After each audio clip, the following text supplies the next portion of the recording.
Yo, what's up guys? It's Jeff, and today let's get into the review of the iPhone 12 Pro.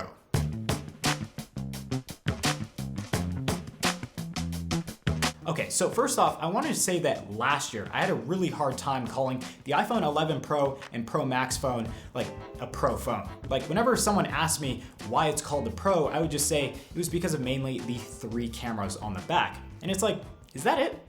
So I've always sort of thought that maybe these Pro phones shouldn't exactly be called Pro because they didn't have the features to be what I considered to be Pro features. But this year, I think Apple has definitely changed things up a bit, and this Pro name seems to be a lot more appropriate for what you're getting here with the iPhone 12 Pro. So typically in the past with Apple, we see new phones with slightly different designs, new chips for faster performance, new display technology, and then some sort of an upgrade to the camera on the Pro or larger models specifically. Now, not gonna lie, this year it's sort of following that theme of what Apple typically focuses on, but I think they've taken some things to a new level here with each of these respective categories. So the design for one is a lot different from last year, and obviously we're sort of throwing it back to those iPhone 4 series and 5 series devices with those squared off edges, and honestly, I'm glad to see this design once again on the iPhone. Obviously, through the progression of glass backs, stainless steel on the sides, and having a much more developed camera design, this looks totally different from those iPhone 4 and 5 series devices, but it is still that very familiar experience as to what we had last year from the iPhone 11 Pro. Now, the one thing that I really appreciate about this new design, and arguably the most functional benefit you have here, is how good it feels in the hands. It's definitely a lot easier to grip with those squared off edges, and it doesn't feel like it's going to slip out of your hand like those rounded edges from last year. The only one thing that I wished would have changed are those stainless steel sides, because I feel like with this new square-like design, you see a lot more fingerprints on the stainless steel versus last year when we had those curved and rounded edges. Now, we do still have the frosted glass back, which I personally have always loved since we saw that last year, but on the front side, Apple's actually upgraded that front glass with something they call ceramic shield. Now, they do say that ceramic shield, this nano ceramic crystal integration into the screen itself, makes your screen like 4 times less likely to crack versus last year. And honestly, I'm just gonna take Apple's word for it. I'm not gonna test that out. I mean, I was very close to doing so the other day while filming, but I'm sure that there will be someone out there on the internet doing phone drops, so maybe they'll have a little bit more information on this new ceramic shield and how that exactly works. But yeah. I think based upon what Apple's explanation was of how it was manufactured, it does sound like it is a lot stronger than what we've seen in the past with some of their other display technologies. Now, when we take a look at the rest of the phone, everything still feels very familiar to last year. We have the same triple camera design on the back, the same button placement, we still have that trusty lightning port on the bottom, and still that notch at the top of the display. So obviously we did have those pretty significant design changes with the squared off edges, that new front display with ceramic shield, and we even have a new awesome looking Pacific blue color this year. But I'd say that the overall experience is still definitely familiar to what we had last year, so nothing too over the top when it comes to functional design changes. But there is one more thing. MagSafe. So I don't know if you've heard of MagSafe, it's a pretty big deal. I sort of gave a demo in my unboxing video of the iPhone 12 Pro, but MagSafe is this new wireless charging mechanism exclusive to the iPhone 12 lineup. So basically you have this massive Apple Watch looking wireless charger that you can actually place on the back of your device, and it actually secures itself with magnets. So you can actually see these magnets inside of the iPhone 12 and 12 Pro models using magnet paper. And what this magnet does is it obviously secures the phone and charger together, but there's also an NFC chip that can actually identify which MagSafe accessories you are connecting to your device. So MagSafe is definitely cooler than I thought any Apple wireless charger would be. And if you watch that unboxing and demo video, I sort of go over how MagSafe specifically could be the future of charging your iPhone and ultimately supporting getting rid of any ports on the iPhone lineup. So yeah, I'd say MagSafe is definitely something new, something cool to see, but it's going to be interesting to see what third-party manufacturers specifically do with the whole MagSafe thing. So definitely be on the lookout for new case designs and some awesome, cool new accessories from third-party manufacturers. So that new design was definitely a welcome change. It's nice to have something new this year with those slight design changes and then obviously the whole MagSafe deal. But let's move on to the tech inside of the iPhone 12 Pro, which is supposed to make this new device from Apple the best performing smartphone. Now, first off, there's 5G. So Apple spent forever, forever, talking about their integration of 5G technology during their iPhone 12 event. And there's even a meme about it out there. Don't know if you saw that yet. 5G, 5G, 5G, 5G, 5G, 5G, 5G, 5G, 5G, 5G, 5G, 5G, 5G. But yeah, they are really excited to bring 5G to the iPhone. And what's really cool is it's actually available to all iPhone 12 models, so it's not exclusive to just that upper tier Pro model iPhone. Now, I, for one, do share Apple's excitement to see 5G on the iPhone, but in my own opinion, as someone that doesn't really exactly live near a major city like, let's say, Los Angeles, I feel like I'm not going to be immediately impacted by this change to 5G. Verizon, which is my carrier, does have a national 5G coverage, but it's not the real 5G that we've all been introduced to. It's more of this trimmed down, slower version, which is still a slight upgrade over 4G, but still not all the way 5G.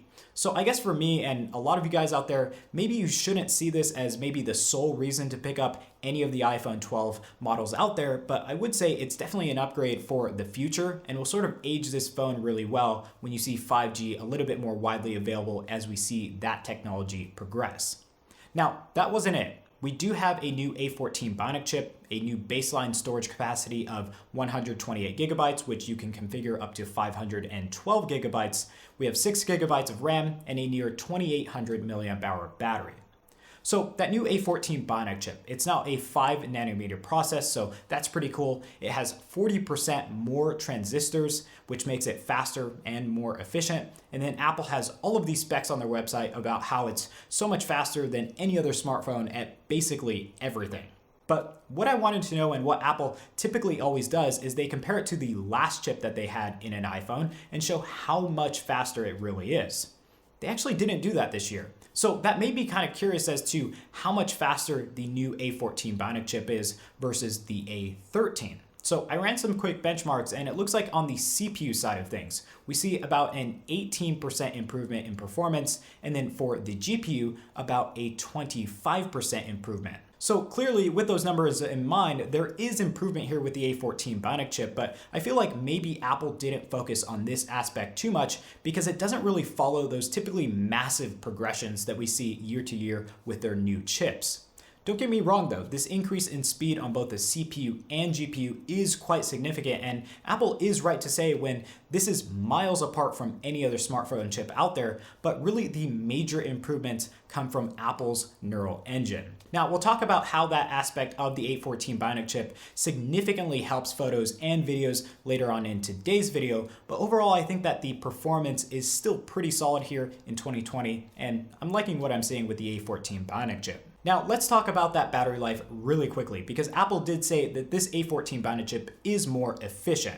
Well, it's clear that we do have a decrease in battery size from last year, so I don't know if that's to blame, but we do have 1 entire hour less of battery life on this year's iPhone 12 Pro. Now, I didn't really see that translate into how long you can actually use the phone. Actually, in my test, it even kept up with my iPhone 11 Pro Max for a while, but I'm curious to see the long-term effects of this lower battery size and how users react to it. Obviously, for me, it didn't really make a huge difference in usage, so honestly, I don't think it's that big of a deal having that smaller battery size with the A14 Bionic chip obviously being a little bit more efficient this year. Okay, so let's go ahead and dive into this new display. The most significant change, and one that I really love, is that the new iPhone 12 Pro screen is actually bigger than last year. So we have a new 6.1-inch Super Retina XDR OLED display, which features that max 1200 nit brightness, 460 pixels per inch density, which makes things super sharp, and obviously you have that ceramic shield technology that we talked about earlier. Now, honestly, things don't look all too different from last year when it comes to quality. It was already pretty top-notch. Get it? Top-notch. Yeah, that notch is still there, by the way. But past that, I don't know if you can tell or not, but we do have smaller bezels, which actually make this display, for me, look a lot better. So we now have an 86% screen to body ratio with this new display, and I like that the edges have been pushed back a little bit. It definitely sort of like modernizes these new phones a bit, and also with these new display sizes for most of the iPhone models this year, I think that fills in some of the gaps of how big someone would actually want their phone to be. So for me, I'm loving this sort of new display, if that's what you want to call it. And even though it's a small change, I actually think it makes a big difference when going throughout day-to-day use looking at your display. Okay, so yeah, it's time for the cameras. The camera design on the back is the same for the most part, but we do have that new sensor on the back, which is LiDAR. Now, LiDAR stands for light detection and ranging, which basically means that it detects how light bounces off of objects and can tell the distance of those objects through that measurement. So what I noticed is this actually significantly improves your portrait photos. Having that way more accurate light detection really helps identify what should be in focus and what should not. The biggest improvement though you'll see specifically with that LiDAR sensor is actually the nighttime portrait shots where there's a little bit less light, but this LiDAR sensor can use what little light there is to still measure the distance of objects. So yeah, LiDAR may have some really cool use case scenarios when it comes to mapping out different things, but I feel like from a photography perspective, this really can improve those portrait photos on the iPhone and ultimately get you some really cool shots that you just couldn't get before or had to fiddle with for a very long time. So yeah, that's what's new this year with the iPhone camera system on the iPhone 12 Pro. And let's move on to I'm just kidding. There's actually way more to talk about here. So we do still have this very familiar 3-camera system on the backside, but there are actually some major upgrades here. So we have an ultra-wide f2.4, a new 1.6 wide camera, and then an f2 telephoto as well.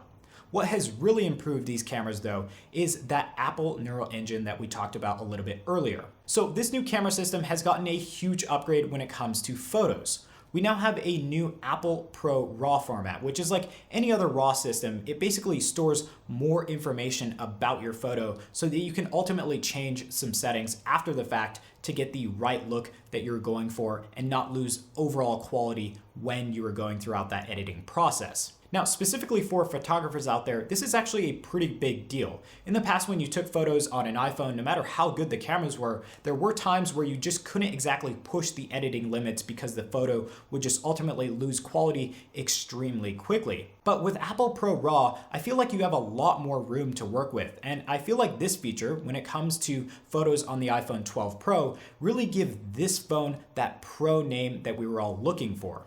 Like, this is actually a feature pros have been asking for and a feature that pros would actually use. So finally, I think that Pro name is definitely deserved here with the iPhone 12 Pro. Now, another really big improvement that Apple made was to their night mode cameras.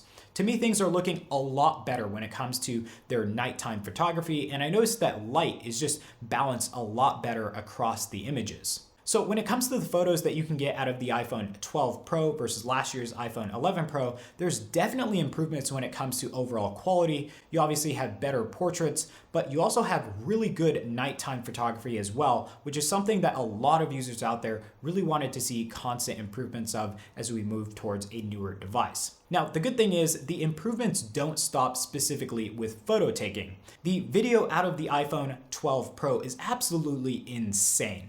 Now, as far as the overall quality, like sharpness, it feels very familiar to what we had last year, but I'm noticing that the color production is just a step above what we've seen in the past from Apple. But it doesn't stop there. Apple's actually added another really cool, awesome Pro feature, which is Dolby Vision HDR recording, up to 60 frames per second. This is a pretty big deal, and not only can you record this new Dolby Vision HDR standard, but you can also edit that video straight from your iPhone without having to use special editing software on a computer. So basically, just like with Apple ProRAW, you have a device in the iPhone 12 Pro that can shoot a special format like Dolby Vision HDR and then edit that format all on one device, which I personally feel is actually a true pro feature. Now, the one thing I will say is that when you are shooting in these new formats and you plan on doing, let's say, 4K 60 Dolby Vision HDR, maybe upgrade your storage, because based on the breakdown of how much storage space you'll be using with this Dolby Vision HDR format, it looks like you'll be eating up about 440 megabytes per minute of video recording.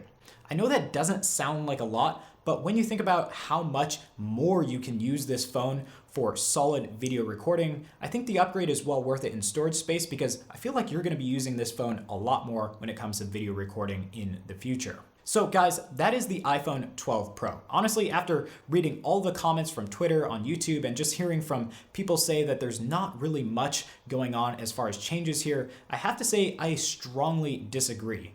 There's actually a lot of these subtle changes that are coming to the iPhone this year, specifically with the iPhone 12 Pro, that can't be overlooked. This new design is definitely something special, especially with a larger display. We have that new MagSafe feature, which has so much potential to grow in the future. We obviously have that 5G technology that can grow as well. And then we have the A14 Bionic chip, which is making significant improvements on how photographers and videographers can use their phones as they're shooting and editing devices on the go. So in my mind, this is definitely a familiar device when it comes to the look and feel of being an iPhone. But all of these changes, I think, shifts our view as to how we can look at the iPhone 12 Pro and what its ultimate capabilities are. So I guess that sort of brings up the question of, is this new iPhone 12 Pro worth the upgrade? Honestly, I'd say that if you were coming from an iPhone 11 Pro series device, maybe it's not worth it for you guys, so long as you won't be taking advantage of this new camera system. This new camera system is actually a huge upgrade over the iPhone 11 Pro. And if you are really into taking photos or videos, I think you'll definitely enjoy the improvements with this iPhone 12 Pro. But if you aren't into the whole photo or video thing, maybe hold off until next year until you see some bigger changes come to the iPhone, maybe like 13, and you don't have an immediate need for the upgrades that we see on the iPhone 12 Pro.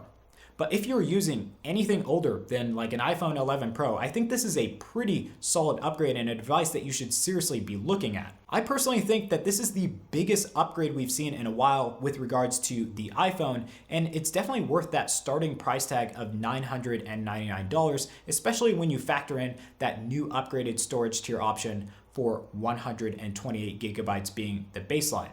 So I would definitely make the upgrade if I were you, but I think I'm going to be looking at the iPhone 12 Pro Max. Not for any sort of improvements hardware-wise, it's just a little bit bigger of a phone, and that's what I'm used to and what I prefer.